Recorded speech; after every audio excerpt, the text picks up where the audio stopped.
Pessoal, todos vocês que apoiam o extremismo, o thiagoísmo radical, deixem nos comentários VCMI, que significa Vou Conquistar o Meu Império. Uma das bandeiras do thiagoísmo é que cada indivíduo deve ser como se fosse um imperador, um rei, construir um império para governar. Caros amigos, bem-vindos a mais um episódio de Hoje no Mundo Militar. Neste vídeo falaremos sobre a recente mobilização de 50 mil soldados por parte da Rússia, incluindo um contingente de tropas norte-coreanas, em uma ofensiva que visa retomar o território de Kursk, capturado pela Ucrânia. Para entender o que torna Kursk uma peça tão crítica nesse conflito, precisamos revisitar a sua relevância estratégica. Historicamente, Kursk foi palco de uma das maiores batalhas de blindados da Segunda Guerra Mundial, onde as forças soviéticas repeliram uma gigantesca ofensiva alemã. Essa memória histórica ressoa fortemente na consciência militar russa, que Para vocês verem que existe uma parada meio metafísico, além do tempo. Essa região aí, ela é lembrada historicamente por um feito de resistência contra os alemães. E parece que isso resiste ao longo do tempo. É claro que a galera que viveu essa resistência contra os alemães nem está mais viva, faz tanto tempo isso, mas mesmo assim, essa lembrança ressoa com os militares atuais, só para vocês terem uma noção. considera a região um símbolo de resistência e força. No contexto atual, Kursk representa mais do que um ponto geográfico. É uma linha de defesa estratégica que protege a integridade do território russo e serve como uma plataforma de lançamento para operações em direção ao leste ucraniano. Após a incursão ucraniana em agosto de 2024, que resultou na captura de vastas áreas da região de Kursk, a Rússia se viu forçada a reorganizar as suas táticas. Os ganhos da Ucrânia surpreenderam muitos analistas, pois foram conquistados em um momento em que as forças ucranianas estavam sobrecarregadas com múltiplas frentes de batalha. No entanto, esses avanços também deixaram a Ucrânia exposta em outras áreas, permitindo que a Rússia reformulasse as suas estratégias. A movimentação anunciada recentemente consiste em um exército de 50 mil soldados. O aspecto mais intrigante e preocupante dessa nova ofensiva é a inclusão de mais de 10 mil tropas da Coreia do Norte, uma potência militar amplamente reconhecida pelo seu exército numeroso e disciplinado, mas que não participa de combates há décadas. Pessoal, a história. Eu tenho bons motivos para dizer isso. Eu sei que vocês ouviram a história tradicional que diz mais ou menos o seguinte: Kim Jong-un é um grande ditador, seu povo está passando fome, etc. A Coreia é um lixo. A Coreia do Norte é um lixo. Isso tudo é verdade. Só que existe uma outra perspectiva de ver a história. A história também pode ser interpretada pela história das famílias.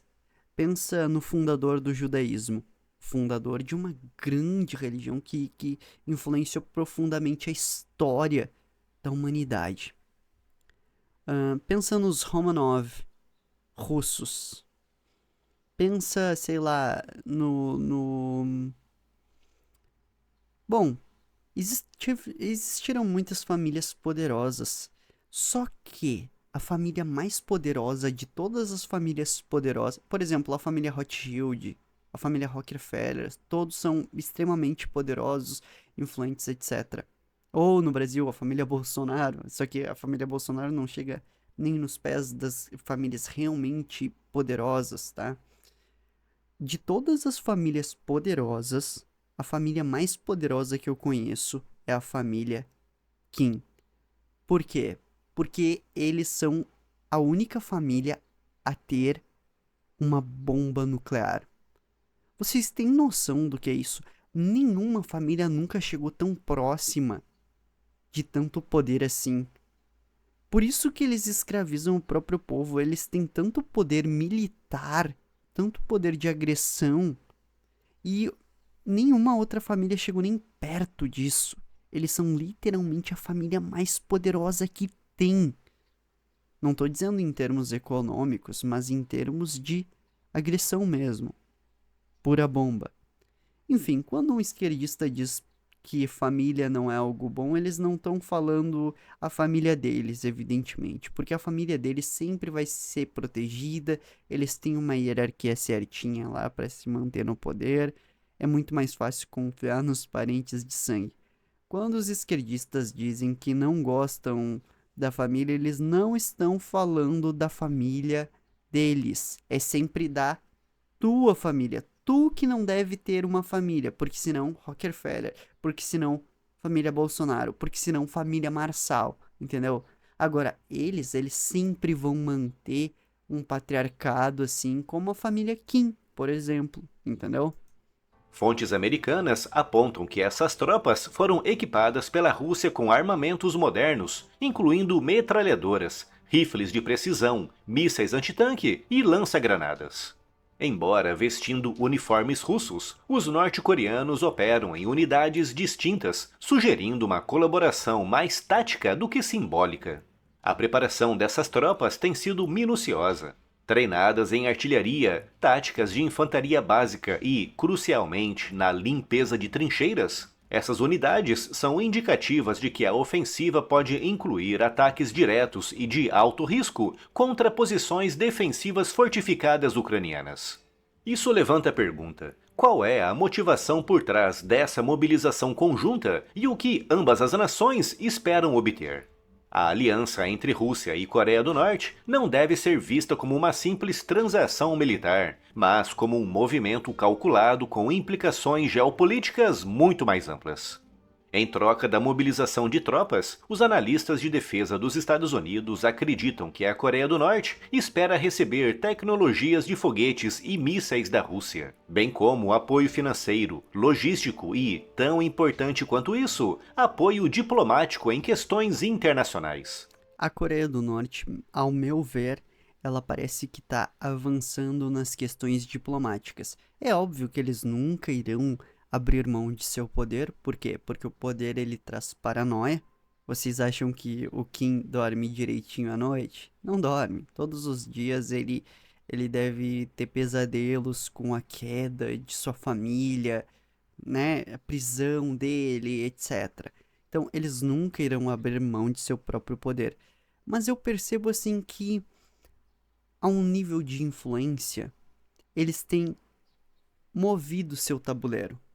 Por exemplo, blogs brasileiros estranhamente falando bem da Coreia do Norte. Castanhari falando bem da Coreia do Norte. Ian Neves falando bem da Coreia do Norte. Como se fosse realmente um paraísão lá e tal. Eu não observo isso como movimentos isolados aleatórios, e sim como movimentos de tentativa de influência cultural por parte da Coreia do Norte. Por quê? Porque eles perceberam que não se vive apenas de bomba atômica. Tem que meio que desensibilizar a população. Quando todo mundo acreditar nas palavras do Castanhari, dos blogs que falam bem da Coreia do Norte, aí os nossos políticos vão dizer o seguinte: olha, já que a galera tá de boa com a Coreia do Norte, a gente pode vender arroz pra lá, pode negociar, etc, porque tá tudo bem. Agora os políticos, eles não vão ir a favor de um regime monstruoso, entendeu? Isso é a coisa mais simples do mundo. Bom, os caras conseguem desenvolver bombas atômicas. Não vão entender a relação de desensibilizar a galera e fazer negociações diplomáticas. Capaz que não. Ainda mais que provavelmente o Kim já deve estar negociando com a China, que é muito inteligente nessas questões de desensibilização. Essa colaboração permite que Pyongyang fortaleça sua capacidade militar, que tenha enfrentado desafios devido às sanções internacionais e isolamento econômico.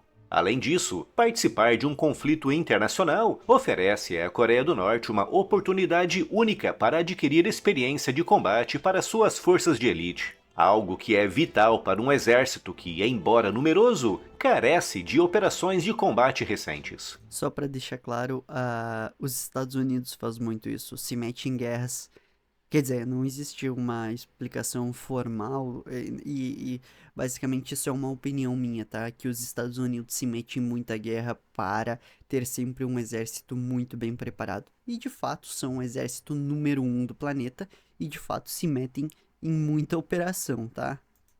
O 11º Corpo, a unidade de operações especiais de onde foram selecionadas essas tropas, é conhecido por sua disciplina e capacidade de realizar missões complexas.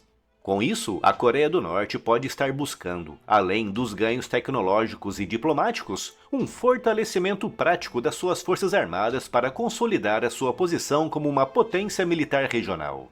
Embora as tropas norte-coreanas sejam bem treinadas e disciplinadas, a sua eficácia em combate real é incerto devido à falta de experiência em conflitos contemporâneos. Desde a Guerra da Coreia, na década de 50, as forças norte-coreanas não participaram de um conflito em larga escala. Essa inexperiência pode se tornar um fator limitador, especialmente em um cenário de guerra altamente tecnológico e mutável, como é o caso da Ucrânia.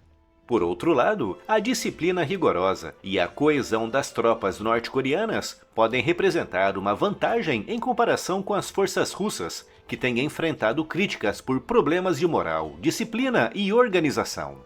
Especialistas apontam que, apesar da falta de experiência recente, a estrutura de comando e a disciplina interna dos norte-coreanos podem compensar a sua falta de prática em combates modernos. Também não tem mais nada no país, o que tem é só treinar e treinar e treinar. Não pode assistir televisão, é do partido. De certo, não pode jogar videogame, não pode ter acesso a informações de outros países. O que eles vão fazer? Treinar, treinar, treinar. É só o que existe na cabeça. É claro que eu tô fazendo piada, tá, pessoal? Para a Ucrânia, a chegada de um contingente de tropas estrangeiras representa um desafio logístico e tático importante. As forças ucranianas, já pressionadas em múltiplas frentes, agora enfrentam a perspectiva de um ataque mais coeso e possivelmente mais agressivo na região de Kursk. Embora a Ucrânia tenha mantido defesas fortes e resiliência notável em outras partes do conflito, a inclusão de tropas norte-coreanas, equipadas e treinadas, pode forçar Kiev a redobrar as suas estratégias de defesa e a realocar recursos. A Ucrânia e os seus aliados, especialmente os Estados Unidos e o Reino Unido, têm monitorado de perto essa situação.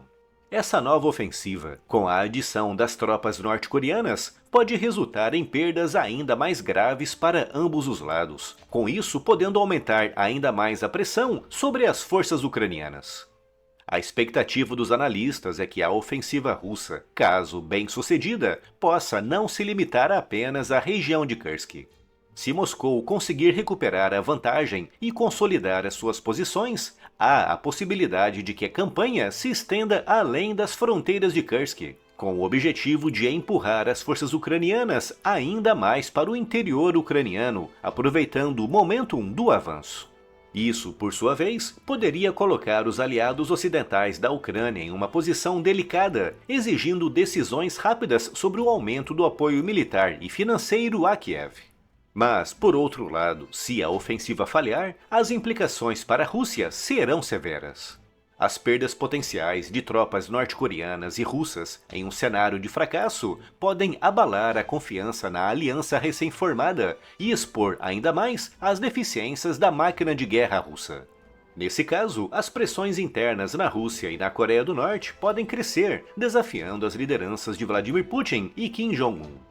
Nos Estados Unidos, a resposta a essa nova fase do conflito pode ser influenciada pela transição de poder. Com a posse iminente do presidente eleito Donald Trump, que já manifestou o desejo de encerrar rapidamente a guerra, as expectativas sobre como Washington reagirá a esse movimento russo-coreano são incertas. Eu vi uma notícia, pessoal. Essa aqui, se eu não me engano, é a esposa do Donald Trump. Só que no passado ela fez alguns trabalhos sem roupa, vamos dizer assim. E parece que passou na TV estatal russa a mulher do Trump sem roupa por mais de 1 hora. Se isso não é uma provocação direta ao presidente do país mais poderoso do planeta Terra, eu não sei o que poderia ser. São incertas. O vice-presidente eleito, J.D. Vance, já sugeriu um plano que permitiria à Rússia manter o território que já conquistou. Um posicionamento que, se confirmado, poderia mudar a dinâmica do apoio dos Estados Unidos à Ucrânia. A mobilização de 50 mil soldados russos, reforçados por tropas norte-coreanas, representa um ponto de inflexão potencial na guerra entre Rússia e Ucrânia. Essa colaboração sugere uma ampliação das alianças geopolíticas e demonstra a disposição de Moscou em buscar soluções alternativas para lidar com as suas dificuldades de recrutamento e manutenção de poderio militar. Para a Ucrânia e os seus aliados, o desafio agora é adaptar-se rapidamente a essa nova realidade e preparar-se para o que pode ser uma das fases mais críticas desse conflito. Pessoal, se eu fosse vocês, anotaria essa lição. Manter os laços com aqueles de sangue. A família é uma coisa poderosa e imparável quando está unida. Quando se desfazem os laços familiares, se desfaz muito poder.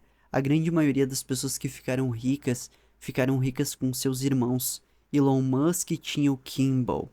O Andrew Tate tinha o Thales. Thales, mano. Eu me esqueci o nome do irmão do Andrew. Enfim, muitas pessoas que ficaram ricas ficaram com seus irmãos. Família, laço de sangue é uma coisa fundamental, entendeu? Essa é a lição que a família Kim passa pro resto do mundo. Eu sei que vocês não estão acostumados com esse tipo de observação arguta, mas eu observo as coisas por um ângulo diferente, tá? E na vida particular de cada um, foco e essencialismo são coisas essenciais para conquistar os objetivos. Clica no primeiro link da descrição para conhecer o treinamento Foco e Essencialismo, para ser mais produtivo, para viver uma vida mais focada, para realmente conquistar os sonhos e objetivos.